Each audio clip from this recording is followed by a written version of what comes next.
Hello all of you. आज NCERT का exercise 8.1 में समझाने की कोशिश करूंगा आपको। पहले मैं सीबीएसई और कुछ और स्टेट बोर्ड के कॉन्सेप्ट समझा दिया हूँ, समझ लेना आप लोग। उसके बाद इसको देखोगे तो समझ में आ जाएगा। एनसीईआरटी थोड़ा सा टफ होता है, उनसे कॉन्सेप्चुअल होता है बेसिकली। ओके, सो ये आपका क्वेश्चन है ना।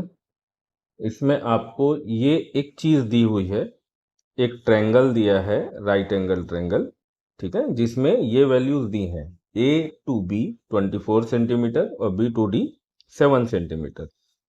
सो you should determine sine A, cos A, sine C and cos C. ये आपको निकालना है, ठीक है।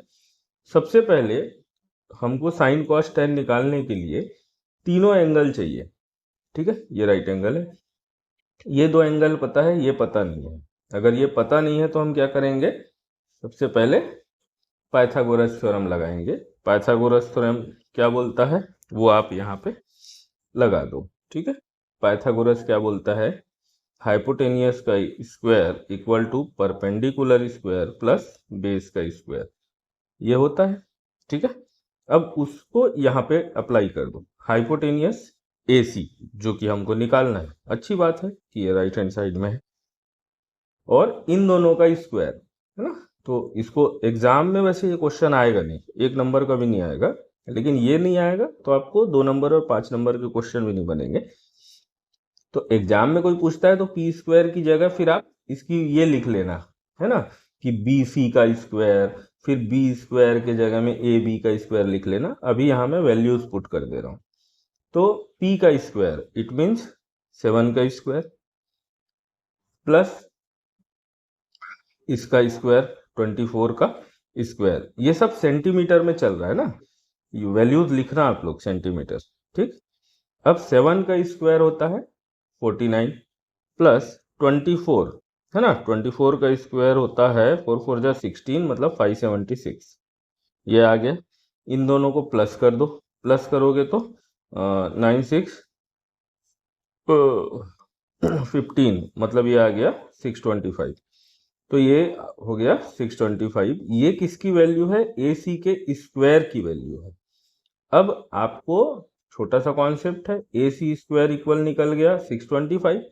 तो ए सी इक्वल क्या होगा, अंडर रूट ऑफ 625। ये 25 होता है ना। हम लोग रेगुलर प्रैक्टिस करते हैं तो हमको पता होता है। निकाल लेना आप लोग। तो 25 का स्क्वायर ये होता है। तो हमको ये पता चल गया कि ये वैल्यू 25 सेंटीमीटर है, ये आ गया, ठीक। अब आपको वैल्यूज निकालना है, वो वैल्यूज निकालना सीखो। एक सेकेंड।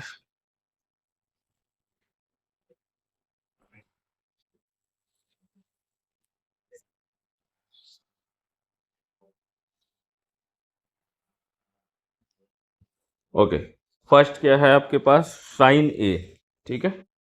साइन क्या होता है, पी बाई एच। तो साइन ए क्या होगा, ठीक है। साइन ए परपेंडिकुलर, ये वाली ब्रांच कितनी है 7, ये वाली, और एच ये कितनी है 25, आ गया। दूसरा दिया है कॉस ए निकालना है। कॉस ए क्या होता है, एच बाई बी, ठीक है। हाँ sorry, B by H, B by H होता है। तो बेस कितना है 24, एच कितना है हाइपोटेनियस 25, लिख दिया, ठीक है। तो ये आपकी वैल्यूज आ गई। इस तरीके से आप इन वैल्यूज को निकाल लेना। अब इसमें क्वेश्चन में आपको ये भी दिया है साइन सी और कॉस सी। साइन सी निकालोगे तो ये वाला एंगल, ठीक है, इसके लिए निकालना है। तो इसके लिए ये हो जाएगा आपका परपेंडिकुलर, ये हो जाएगा आपका बेस, ठीक। और ये हाइपोटेनियस ही है। तो साइन सी अगर इस एंगल के लिए निकालोगे तो क्या हो जाएगा, परपेंडिकुलर अपॉन हाइपोटेनियस। तो परपेंडिकुलर कितना है 24, हाइपोटेनियस कितना है 25। ऐसे अपने हिसाब से आप निकाल लेना। एक समझाने से बाकी आपको समझ में आ गया होगा, ठीक है। ओके, अब आपके पास नेक्स्ट क्वेश्चन है। इसमें आपको ये फिगर दिया है, निकालना क्या है? निकालना है आपको tan p minus cot r, इसकी वैल्यू आपको निकालनी, ये क्वेश्चन। ठीक है, सबसे पहले थर्ड ब्रांच आपको निकालनी है। थर्ड ब्रांच निकालने के लिए आप क्या करोगे? पाइथागोरस लगाओगे। पाइथागोरस क्या बोलता है? H square equal P square plus B square, ये पता होना चाहिए। हाइपोटेनियस, परपेंडिकुलर और बेस, है ना? ये आप इस फॉर्मूले को लगा लो। तो एच का स्क्वायर जो कि आपको निकालना है, इस एंगल के लिए अगर मैं निकाल रहा हूँ, ठीक, या एक बार ऐसे पूरा का पूरा वो कर दूं क्या? चलो इस क्वेश्चन में कर देता हूँ। तो पी आर का स्क्वायर नहीं करूंगा, चलो। तो ये यहाँ पे क्या आ गया? 13 का स्क्वायर इक्वल पी स्क्वायर आपको दिया है 12 का स्क्वायर प्लस ये आपको निकालनी है। थोड़ी देर के लिए मैं एक्स मान लूँ या इसको मैं ऐसे ही रख लेता हूँ, क्यू आर का स्क्वायर। ठीक है, 13 का स्क्वायर हो जाता है 169, 12 का स्क्वायर होता है 144 प्लस क्यू आर का स्क्वायर, ये आ गया। अब क्यू आर निकालना है, इसको इधर ले जाओ, तो ये क्या हो जाएगा? 169 माइनस 144 इक्वल क्यू आर का स्क्वायर। इसको इसमें माइनस करो, 9 में से 4 गया 5 और ये 2, तो ये आ गया 25 सेंटीमीटर स्क्वायर। किसकी वैल्यू है? क्यू आर स्क्वायर की। ठीक, तो क्यू आर क्या होगा? Under root 25। क्लियर है? क्यू आर इक्वल टू इसका अंडर रूट 25 सेंटीमीटर स्क्वायर। अच्छा देखो, यूनिट भी वैसी आ गई है। सेंटीमीटर स्क्वायर को अंडर रूट से बाहर निकालेंगे, सेंटीमीटर आएगा, 25 को बाहर निकालेंगे तो 5 आएगा। ठीक है, तो अब हमको ये वैल्यू मिल गई है 5 सेंटीमीटर। यहां तक क्लियर है? क्लियर? ओके, अब हमको जो वैल्यूज निकालनी है वो निकाल लो आप। ठीक है, अब हमारा नया फिगर ये बन गया है। अब हमको tan p निकालना है, इसके हिसाब से निकालना है। इस एंगल के हिसाब से देखेंगे तो ये बेस है, ये परपेंडिकुलर है। ठीक है, तो tan थीटा क्या होता है? Perpendicular upon base.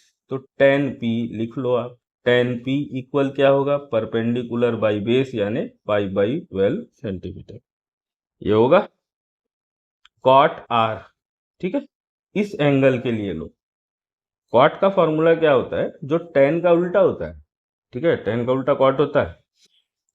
तो बेस बाई परपेंडिकुलर ये होता है। तो इसके हिसाब से देखेंगे तो इसका बेस क्या आ रहा है? 5, परपेंडिकुलर क्या है? ये 12 आ गया। अब ये निकालना है आपको, इसमें ये वैल्यूज पुट कर दो। तो tan p tan p minus cot r equal निकालना है। तो tan p 5/12 minus cot r, ये कितना है? 5/12, मतलब क्या हो जाएगा? 0। बस क्वेश्चन सॉल्व। इजी था। चलिए, अब ये आपका नेक्स्ट क्वेश्चन है। If sine A equal 3/4। ठीक है, कोई भी एक राइट एंगल ट्रेंगल बना लो। हो गया, ये राइट एंगल है। ठीक है, ट्रेंगल का नाम दे दो कुछ भी, ए बी सी, ए दिख रहा है तो दे दो। ठीक है, ये राइट एंगल हो गया। अब आपको दिया क्या है? साइन ए इक्वल 3/4, ये गिवन है। ठीक है, साइन ए, तो साइन क्या होता है? p/h, यही होता है। ठीक है, तो p यानी ये वैल्यू BC, इसकी वैल्यू दी हुई है। ठीक, फिर इस एंगल के लिए बात कर रहे हैं अपन। ठीक है,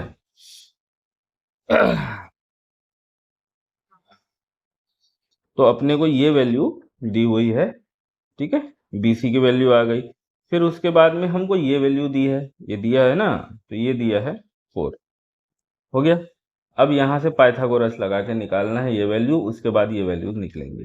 ठीक, पाइथागोरस लगाओ। पाइथागोरस जी क्या बोले हैं? Perpendicular equal base square plus H square.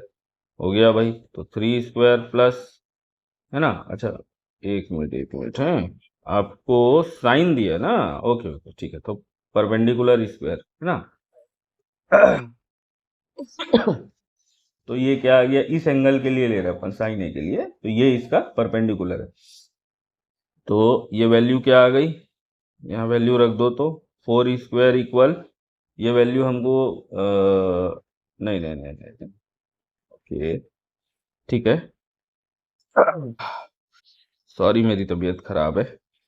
तो ये वैल्यू हमको निकालनी है ना? अच्छा, ए बी तो हमको निकालना है जी। वही यही बात है, अकेले पढ़ाने से ये हो जाता है। ये वैल्यू है, ठीक है। तो 4 का स्क्वायर इक्वल, ये वैल्यू हमको निकालनी है, ए बी स्क्वायर प्लस 3 का स्क्वायर, ये आ गया। तो ए बी स्क्वायर इक्वल क्या होगा?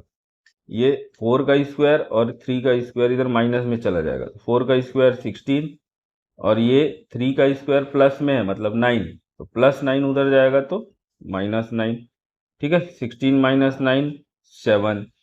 ए बी का square equal 7, it means A B equal क्या हो जाएगा? √7। तो ये वैल्यू हमारे पास आ गई, ठीक है। यहां तक क्लियर है? अब ये वैल्यूज निकाल लो, ठीक है। कॉस ए, कॉस थीटा क्या होता है? b/h, है ना? तो इसका बेस क्या है? √7। चलो ऐसे लिख लो, कॉस ए निकालना है ना भाई, तो b/h। बेस क्या है? √7, ठीक है। और आपको हाइट क्या दी हुई है? 4, निकाल लिया हमने। फिर टेन थीटा, टेन ए की ही वैल्यू निकालनी है अपने को। तो टेन ए क्या होता है? परपेंडिकुलर अपॉन बेस, ये होता है। निकाल लो, परपेंडिकुलर 3 बेस √7, ये दोनों आपके आ गए आंसर। खत्म। बहुत सिंपल सा एक्सरसाइज है, ठीक है।